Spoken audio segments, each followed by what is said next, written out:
Coba dengarkan baik-baik beberapa statement dokter-dokter non-muslim. Cuma sayang saya nggak terlintas sekarang nama-nama mereka ya. Tapi mungkin kalau diketik di Google, pendapat fair, pendapat dokter-dokter non-muslim tentang puasa.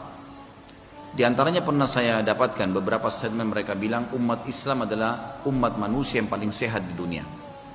Karena mereka punya training puasa seminggu 2 kali, ada Senin dan Kamis. Mereka punya training 3 hari setiap bulan, puasa Iyamul Bid, 13, 14, 15. Dan mereka punya training sebulan dalam 1 tahun. Dan puasa ini dalam pandangan dokter, alam medis ini adalah kesehatan. Karena manusia bisa mengontrol makanan dan minuman, berhenti dari situ. Karena sumber penyakit dari makanan dan minuman. Berhenti, diredam. Maka pada saat orang sedang puasa, segala sesuatunya jadi terkontrol. Berhenti makan. Yang ada di dalam tubuh lagi diproses dengan antibodi tubuh untuk diselesaikan. Kalau dalam bentuk kotoran, bentuk penyakit itu bisa keluar dengan tidak adanya makanan baru. Karena sel-sel kita sibuk untuk menyelesaikan masalah yang ada dalam tubuh kita ini. Diperbaikin, itu puasa. Orang-orang non-muslim pun tahu itu. Subhanallah, pernah ada kejadian nyata teman-teman sekalian di Saudi. Satu orang kaya di Riyadh, kisah nyata. Setiap Ramadan gak mau puasa. Kalau menjelang Ramadan, berangkat sekeluarga, istri sama anaknya ke Eropa. Sengaja, dengan udzur musafir, dia gak puasa. Dan memang setelah balik pun, dia sengaja berangkat Ramadan. Karena Ramadan di Saudi semuanya libur. Anak-anaknya pun dibawa, anaknya pun tidak ada puasa.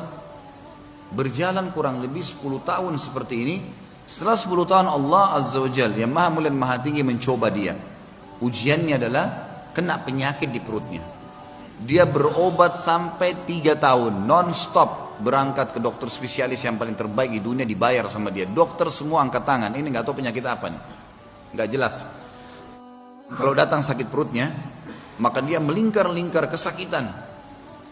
Gak bisa makan, gak bisa tidur, gak jelas penyakit apa. Minum obat juga sangat canggih.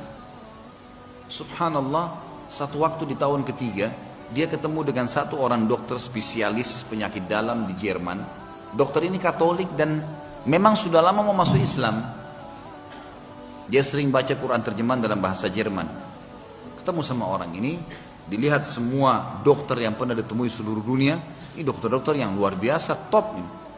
Resep-resep semuanya tidak kalah kualitasnya, semua obat-obat yang mahal, vitaminnya. Tiba-tiba dia sentuh dari sisi spiritualnya. Dia bilang, saran saya, Anda berpuasa, kata dokter Katolik ini. Coba kontrol diri dari makanan dan minuman, jangan makan, puasa coba. Dan jalankan puasa itu beberapa hari. Terus tiba-tiba dia bilang, bukankah Anda seorang Muslim? Dia bilang, iya saya Muslim. Baik. Kebetulan itu sudah dekat Ramadan. Dia bilang sebentar lagi ini setahu saya yang saya baca selama ini umat Islam punya puasa 1 bulan. Coba kamu praktek terapi, tinggalkan semua obat-obat ini, puasa sebulan itu. Coba kamu kontrol. Baiklah, dijalankan sama dia. Ini sudah kepepet, sudah nggak ada jalan lain, dia harus jalankan. Maka dia puasa. Subhanallah, setelah Idul Fitri dia pulang ke Saudi, dia puasa sebulan penuh dan dia buat pengakuan. Selama puasa, selama waktu dia mulai puasa, selama dia puasa tidak pernah sakit itu muncul.